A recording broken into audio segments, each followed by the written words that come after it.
Subscribe कीजिए guide of math channel को और बेल आइकन को दबाइए ताकि मेरी लेटेस्ट वीडियो का नोटिफिकेशन आपको मिलता रहे। तो गाइड ऑफ मैथ में आपका फिर से स्वागत है। तो दोस्तों शुरू करते हैं आज भी कुछ नया और अमेजिंग। तो दोस्तों आइए टेली प्राइम में हम लोग और भी बहुत सारे फीचर सीखेंगे।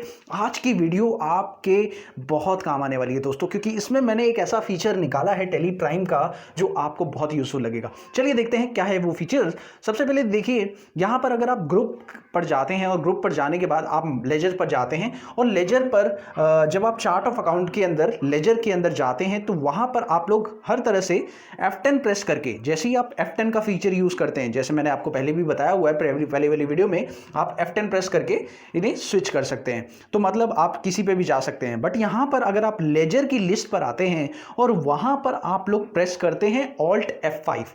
देखिए दोस्तों, यहां पर अगर आप Alt F5 करते हैं तो आप मल्टी क्रिएट भी कर सकते हैं। जैसे कि प्रीवियस टैली में आप लोग मल्टी क्रिएट करते थे, वैसे ही इस टैली में भी आप लोग को मल्टी क्रिएट का ऑप्शन मिलता है। चाहे आप मल्टी क्रिएट ग्रुप करना चाहते हैं, चाहे आप मल्टी क्रिएट लेजर्स करना चाहते हैं, दोनों कर सकते हैं। यहां पर आप लोग को ऑप्शन मिलता है। तो दोस्तों देखिए, जैसे मेरे को क्रेडिटर्स बहुत सारे क्रिएट करने हैं तो मैं यहां पर क्रेडिटर सेलेक्ट कर लूंगा और यहां पर शॉर्टकट है Alt F5। जैसे आप प्रेस करेंगे Alt F5 और आपको यहां पर दिखेगा क्रिएट का, मल्टी ऑल्टर का, और ये सारे ऑप्शंस आप लोगों को यहां पर देखने को मिलेंगे। तो दोस्तों यहां पर भी आप लोग मल्टी क्रिएट कर सकते हैं चार्ट ऑफ अकाउंट के अंदर आकर। तो दोस्तों यहां पर एक और अच्छा पॉइंट आप लोग को देखने को मिलेगा। यहां पर व्यू की बात करते हैं, व्यू, और व्यू में बहुत बढ़िया पॉइंट है। अगर आप F5 प्रेस करते हैं तो आप देख सकते हैं इस कंपनी का जो व्यू था, चार्ट ऑफ अकाउंट का व्यू था, वो बदल गया। यानी कि लेजर्स पहले दिखाई दे रहे हैं, फिर ग्रुप ऐसे दिखाई दे रहा है। अगर आप मैं दूसरी कंपनी में जाऊं तो देखिए इसमें GST का फीचर ऑन है, तो इसमें काफी सारी डिटेल दिखाई दे रही है। अगर मैं तीसरी कंपनी में जाऊं तो वहां पर भी काफी सारी डिटेल्स आप लोग को दिखाई दे रही है। तो इस तरीके से आप यहां पर लेजर वाइज ग्रुप शो देख सकते हैं, ग्रुप के साथ उनको देख सकते हैं, या आप लोग लेजर व्यू देख सकते हैं। जैसा व्यू आप लोग देखना चाहते हैं उस तरीके का व्यू, ग्रुप व्यू देखना चाहते हैं या लेजर व्यू देखना चाहते हैं, दो व्यू है, आप लोग दोनों में से कोई भी देख सकते हैं। F5 आपको प्रेस करना पड़ेगा, F5 प्रेस करके दोनों में से कोई भी व्यू आप लोग चेक कर सकते हैं। अगला जो मेन पॉइंट है आप लोगों के लिए मेरे पास, और वो है बड़ा कमाल का। तो ये पॉइंट आप लोगों ने नहीं देखा तो शायद आप लोगों ने वीडियो देखा ही नहीं। तो ये मजेदार पॉइंट आप लोग जरूर देखिए। जैसे आप लोग परचेज या सेल्स की एंट्री में जाते हैं, वाउचर एंट्री करते हैं, तो यहां पर आप लोग को एक ऑप्शन मिलता है, दैट इज गो टू। ये मैंने आपको पहली वीडियो में बताया भी है गोटू का फीचर। लेकिन अब देखिए दोस्तों, इस गोटू के फीचर के बारे में मैं थोड़ा सा और क्लैरिफाई करता हूं। देखिए, अगर आप मैं यहां पर TDS वाली कंपनी में जा रहा हूं और TDS वाली कंपनी में डिस्प्ले पे गया और यहां पर एंट्रीज देखी तो बहुत सारी एंट्रीज इसमें पहले से की हुई हैं। अब दोस्तों मान लीजिए कि आप किसी भी एंट्री, यहां पर गोटू के फीचर का इस्तेमाल मैं आपको करके दिखाऊंगा। यहां पर ऑडिट का बहुत ही बढ़िया रोल इसमें है, ऑडिट का फीचर। अब ऑडिट का क्या फीचर है दोस्तों, मान लीजिए कि आप लोग अपने अकाउंट्स को चेक करना चाहते हैं, तो आप गोटू पे जाइए, यानी Alt G करिए, और Alt G करने के बाद आपको करना क्या है, यहां पर वेरिफिकेशन रिपोर्ट पे जाना है। वेरिफिकेशन रिपोर्ट पर आपको जाने के बाद आपको यहां पे करना है वेरिफिकेशन ऑफ वाउचर पर। जैसे ही आप वेरिफिकेशन ऑफ वाउचर पर क्लिक करेंगे, आप लोग यहां देखेंगे कि आपके कौन कौन से वाउचर में कितनी कितनी एंट्रीज हो रखी हैं। आप लोग क्या करने वाले हैं, अब इन्हें चेक करने वाले हैं। मान लीजिए कि आप एक अकाउंटेंट है और आपने अपने असिस्टेंट को चेक करने को दिया है, काम चेक करने को दिया है कि ये सही है या नहीं। तो आप क्या कर सकते हैं, उनको ये हैंड ओवर कर सकते हैं और वो चेक कर सकते हैं इस चीज को कि ये सही है या गलत है। या आप अपने असिस्टेंट के काम को वेरीफाई करने के लिए उसे चेक कर सकते हैं। कैसे, अब देखिए दोस्तों, यहां पर जैसे ही मान लीजिए मैंने यहां पर एक एंट्री खोली है और ये वाउचर मंथली बेसिस पे मैंने खोल लिए हैं। मान लीजिए कि इस एंट्री में 4 वाउचर्स हैं। अब 4 वाउचर्स पेमेंट के हैं।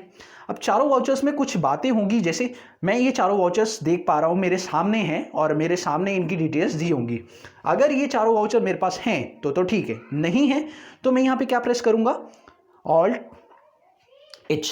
देखिए जैसे मैं इस पे एंटर प्रेस करूंगा, एंटर प्रेस करते ही या तो ये वेरीफाइड होगा या तो ये उसमें मिल जाएगा बिल्कुल सही अमाउंट से, बिल्कुल सही एंट्री के साथ। अगर ये तो मिल गया तो मैं यहां पे लिखूंगा वेरीफाइड। वेरीफाइड स्टेटस लिखकर इसका नाम दे दूंगा कि भाई ये रिकॉर्ड में है। क्लियर, खत्म।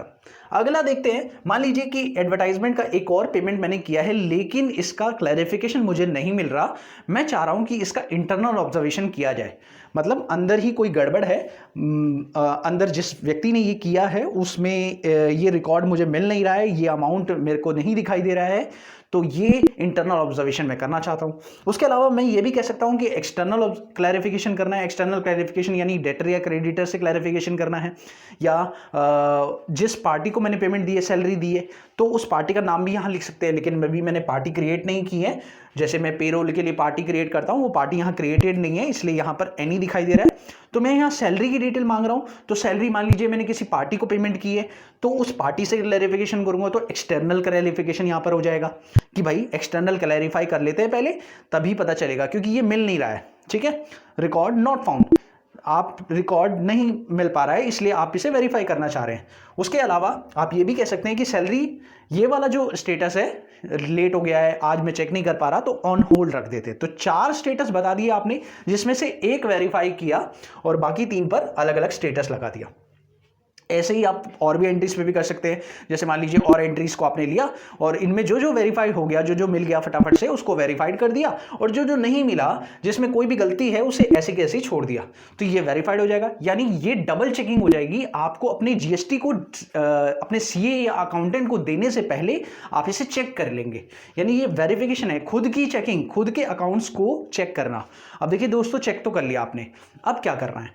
अब दूसरा स्टेप, मान लीजिए कि आप वो अकाउंट्स चेक करना चाहते हैं, आपको वेरिफिकेशन मिल गया, तो यहां पर जाएंगे कंट्रोल जी, और यहां पर वाउचर वेरिफिकेशन तो आप कर चुके हैं, वाउचर वेरिफिकेशन अब आपको करना है। वाउचर वेरिफिकेशन में आप देखेंगे कि आपने 11 चीज़ों को वेरिफिकेशन किया, उसमें से 6 तो पूरी की पूरी वेरीफाइड हो गई, लेकिन 2 को इंटरनल ऑब्जर्वेशन के लिए पेंडिंग रखा है और 1 को एक्सटर्नल ऑब्जर्वेशन के लिए पेंडिंग रखा है। तो आप इस पर एंटर करेंगे, क्योंकि ये ऑब्जर्वेशन के लिए पेंडिंग है, तो आप इस पर एंटर करेंगे।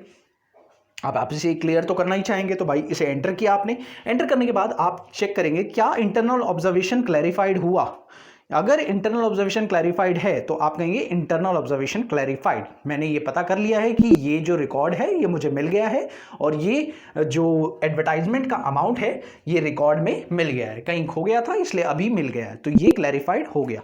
मैंने यहाँ पर देखिए क्लैरिफाई कर दिया। अब क्या हुआ, एक क्लैरिफाई हो गया। अब एक्सटर्नल ऑब्जर्वेशन में देखिए, एक्सटर्नल ऑब्जर्वेशन में मैं क्या कर सकता हूँ, एक्सटर्नल में मैंने कहा कि ये पूरी तरह से वेरीफाइड है। भाई जो एक्सटर्नल में पूरी तरह से वेरीफाइड होगा वो पूरी तरह से क्लियर कर दिया जाएगा। अब जो इंटरनल वाला था, इंटरनल वाले को आप डाल सकते हैं एक्सटर्नल की वेरिफिकेशन के लिए। भाई अगर आप इंटरनली उसे वेरीफाई कर चुके हैं तो आप पहले एक बार एक्सटर्नल वेरिफिकेशन भी उसका कर लीजिए। तो आपने क्या करा, इसे इंटरनल वेरिफिकेशन से एक्सटर्नल वेरिफिकेशन पे डाल दिया। ये देखिए कर दिया ना मैंने। अब मान लीजिए एक्सटर्नल वालों ने भी उसे क्लियर कर दिया कि भाई डेटर ने भी समझा दिया कि भैया ठीक है, मेरे पास ये अमाउंट आया है, या मेरे पास ये बिल कटा है, या मैंने ये एडवर्टाइजमेंट का अमाउंट रिसीव किया है। जैसे ही वो उधर से भी क्लियर हो जाएगा वो फाइनली वेरीफाइड में पहुंच जाएगा। तो दोस्तों ये एक प्रोसीजर होता है जिससे आप लोग अपने वाउचर्स को बहुत ही आसानी से चेक कर सकते हैं और क्लैरिफाई कर सकते हैं। मुझे तो ये बहुत ही बढ़िया फीचर लगा, और इसे ऑडिट का बहुत ही बढ़िया और मज़ेदार फीचर कहते हैं, क्योंकि ऑडिट करना बहुत टफ काम है और आप लोग खुद से नहीं करते, आपके सीए करते हैं, उनको बड़ा दिक्कत होता है करने में, इसलिए आप लोग खुद से भी यहां अब इस टैली के अंदर कर सकते हैं। तो ये बड़ा मज़ेदार फीचर मेरे को ऑडिट का लगा। आप लोग भी करके देखिए, मुझे उम्मीद है कि आप लोग को ये पॉइंट भी बहुत ही अच्छा और यूनिक लगा होगा।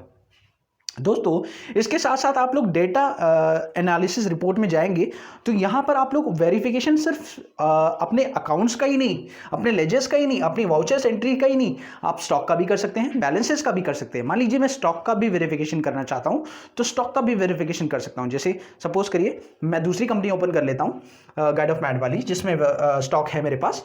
तो यहाँ पर मैंने स्टॉक का वेरिफिकेशन किया, एंटर करते ही आपको पूछेगा क्या ये स्टॉक आपके पास है। आप बोल रहे हैं कि भाई आपके पास 1 पीसेस अवेलेबल है क्लोजिंग में, तो क्या ये है एक्सटर्नल में आपके पास है? अगर है तो आप वेरीफाई कह दीजिए, अगर नहीं है तो ऑन होल्ड डाल दीजिए। तो इस तरीके से आपका स्टॉक भी वेरीफाई हो जाएगा, उसकी जेन्युइनिटी का भी पता चल जाएगा, और वो स्टॉक है आपके पास या नहीं ये भी आप लोगों को क्लैरिफाई हो जाएगा। मुझे उम्मीद है कि आप लोग को इसमें बहुत सारी चीजें समझ में आई होगी। Hope you enjoy the video. Thank you so much for watching my video. Have a wonderful day दोस्तों। Happy learning. बाय।